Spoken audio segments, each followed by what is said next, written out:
आज हम एसईओ के अंदर डिस्कस करेंगे वेबसाइट डिज़ाइन, एसईओ गाइडलाइन और कंटेंट रिसर्च पे। यानी कि ये हो गया कि हमें ये देखना है कि अगर हम वेबसाइट डिज़ाइनिंग करते हैं तो वेबसाइट डिज़ाइनिंग करते वक्त हमें एसईओ की कौन सी गाइडलाइन को फॉलो करना पड़ता है।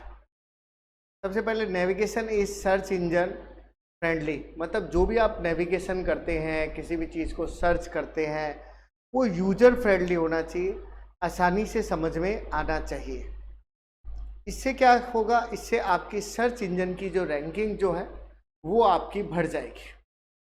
फिर है page script outside the HTML document, मतलब ये हुआ कि जावा स्क्रिप्ट तथा CSS को वेबसाइट के बाहर भी उपयोग लेना पड़ सकता है।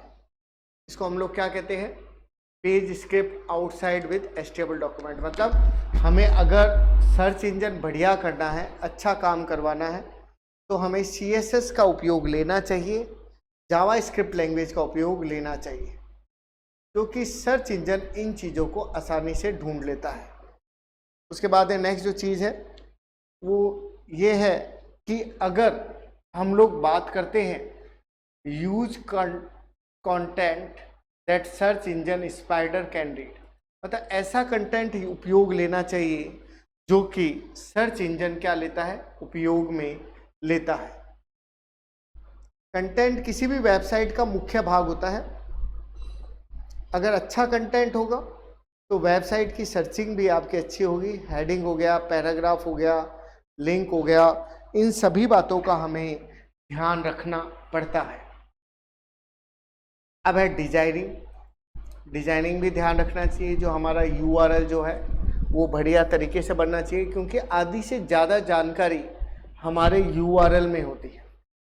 किसी भी वेबसाइट का फ़र्क URL से काफ़ी फ़र्क पड़ जाता है उसको सर्च करवाने में। फिर है कुछ पेजेस जो है वो भी हमें सर्च करने में क्या करते हैं, मदद करते हैं। हम उस वेबसाइट को इजीली सर्च कर सकते हैं। तो हमें कुछ पेजेस का, जैसे कि ब्लैक पेजेस है, उनका हमें यूज करना पड़ता है। उसके बाद है डोंट नेगलेक्ट इमेजेस का भी फ़र्क पड़ता है। जब भी आप वेबसाइट में इमेज को इंसर्ट करेंगे तो आप ये ध्यान रखें कि उसके अंदर अल्ट एट्रीब्यूट होता है, वो देना जरूर ध्यान रखें, क्योंकि अल्ट जो एट्रीब्यूट है वो एक कीवर्ड की तरह काम करता है। मान लीजिए आपकी इमेज खुल गई, तभी वो सर्चिंग में मदद करेगा, और अगर आपकी इमेज नहीं भी खुली है तो वो अल्ट कीवर्ड उस बारे में जानकारी वेबसाइट को दे देगा। एक तरह से जो भी आपकी इमेज होती है उसके नीचे जो उसके बारे में जानकारी लिखी होती है, उसके बैक साइड में जो जानकारी होती है वो अल्ट कीवर्ड कहलाती है। Update page with fresh content, जो भी आपका पेज है उसको आपको हमेशा अपडेट रखता रहना चाहिए। Use Meta data about data का हमेशा उपयोग लेना चाहिए। इस तरह की जानकारी रखनी चाहिए जो वेबसाइट से संबंधित है।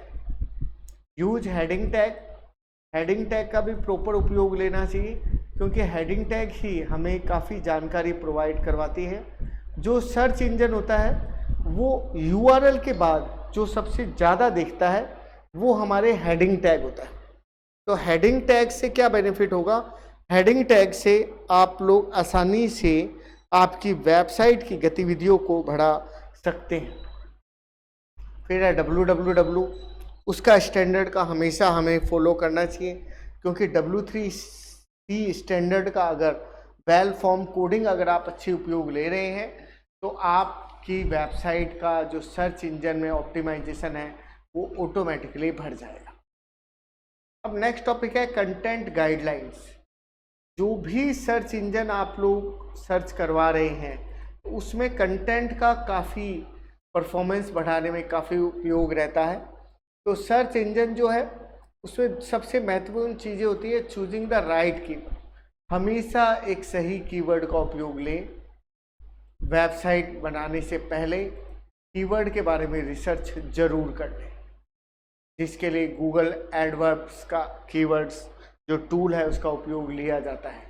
रीडेबिलिटी, हमेशा जो भी वेबसाइट है वो ऐसी बनानी चाहिए जो रीडर आसानी से उस कंटेंट को समझ सके, देख सके और ढूंढ सके। कंटेंट जो है वो रिलेवेंट होना चाहिए कि कई बार हम लोग जो है रिलेवेंट कंटेंट नहीं डालते हैं, जिसके कारण हमारी वेबसाइट की रैंकिंग जो है वो ख़राब हो सकती है। कीवर्ड प्लेसमेंट, सही कीवर्ड का उपयोग लेते रहना चाहिए। हमें ध्यान रखना चाहिए कि अभी कौन से कीवर्ड चल रहे हैं ताकि उसे रिप्लेस किया जा सके।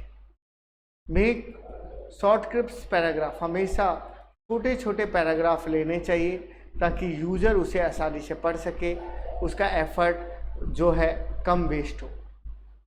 यूज बुलेट, हमेशा बुलेट का उपयोग लेना चाहिए। पॉइंट्स में जितने आप जवाब देंगे उतना ही वो अधिक रीडेबल होगा, आसानी से समझ में आ जाएगा।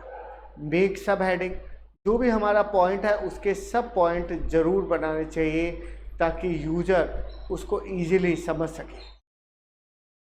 प्रॉपर लिंकिंग होनी चाहिए, मतलब जो भी आपका रिलेवेंट पेज है वो हाइपर लिंक के द्वारा आपस में क्या होना चाहिए, कनेक्ट होना चाहिए। अवॉइड रिपीटेशन, रिपीटेशन को अवॉइड करें। एक से अधिक बार इंसर्ट नहीं करना चाहिए किसी भी सूचना को। रीडर इस बात को समझ सकता है, सही इन्फॉर्मेशन के साथ ही आगे बढ़ना चाहिए। प्रूफ रीडिंग, हमेशा ध्यान रखें कि जो भी आप डेटा उपयोग ले रहे हैं वो डेटा सही होना चाहिए, वेबसाइट में उसका इफेक्ट अच्छा होना चाहिए, उसको चेक कर लेना चाहिए, उसके स्पेलिंग के, उसके एरर को, क्योंकि प्रूफ रीडिंग बहुत ज़्यादा ज़रूरी होती है। एक टॉपिक है कंटेंट ऑप्टिमाइजेशन। एसईओ का जो भी प्रोसेस है सर्च इंजन में, उसकी रैंकिंग को हमें बढ़ाना पड़ता है। तो आप हमेशा ध्यान रखें कि राइट वे कंटेंट का उपयोग लें, यानी कि पिक्चर हो गए, डायग्राम हो गए, इनको अच्छे से अच्छा सुधारें, अच्छे से अच्छा उपयोग ले, क्योंकि यूज़र को यही चीज़ें ज़्यादा अच्छी समझ में आती है। कीप न्यू कंटेंट कमिंग, हमेशा ध्यान रखें कि अभी लेटेस्ट में कौन सा कंटेंट आ रहा है, उसे ज़रूर शामिल करें। हेडिंग का ज़रूर उपयोग लें, जितनी अच्छी आप हेडिंग उपयोग लेंगे, जितने हेडिंग का साइज आप अच्छा रखेंगे, उसकी फॉर्मेटिंग अच्छा रखेंगे, सब हेडिंग का उपयोग लेंगे, उतना ही अच्छा मैटर समझ में आएगा, यूजर आसानी से सर्च कर पाएगा। ऑप्टिमाइज द टेक्स्ट, टेक्स्ट जो है उसमें की कंटेंट का जरूर ध्यान रखें, कौन सा कीवर्ड है, कौन सा मेटा कीवर्ड है, कौन सा डिस्क्रिप्शन है, उसका ज़रूर ध्यान रखें। यूआरएल का ज़रूर ध्यान रखें, उससे भी आप ऑप्टिमाइज कर सकते हैं। इमेज का मैंने आपको शुरू में ही बताया था, ज़्यादा से ज़्यादा इमेजेस शामिल करें। इमेजेस में फ़ोटो में अल्ट टैग का उपयोग रखें, उसके साइज का ध्यान रखें, ये सब भी ऑप्टिमाइज कर सकते हैं। ऑप्टिमाइज वीडियो, बढ़िया से बढ़िया इमेजेस वीडियो को आप लोगों को शामिल करना चाहिए। सोशल वीडियो का भी उपयोग लेना चाहिए, उसके टैग का उपयोग लेना चाहिए। Stop writing for search engine, हमेशा ध्यान रखें कि सर्च इंजन के द्वारा कभी भी कंटेंट नहीं लिखे जाते हैं, लिंकिंग के द्वारा ही यूज़र को ध्यान रखना पड़ता है। ऐसे कंटेंट का ध्यान रखना पड़ता है जो नेचुरल है, क्योंकि अगर नेचुरल कीवर्ड होंगे, नेचुरल कंटेंट होंगे तो वो ज़्यादा से ज़्यादा सर्च किए जाएंगे।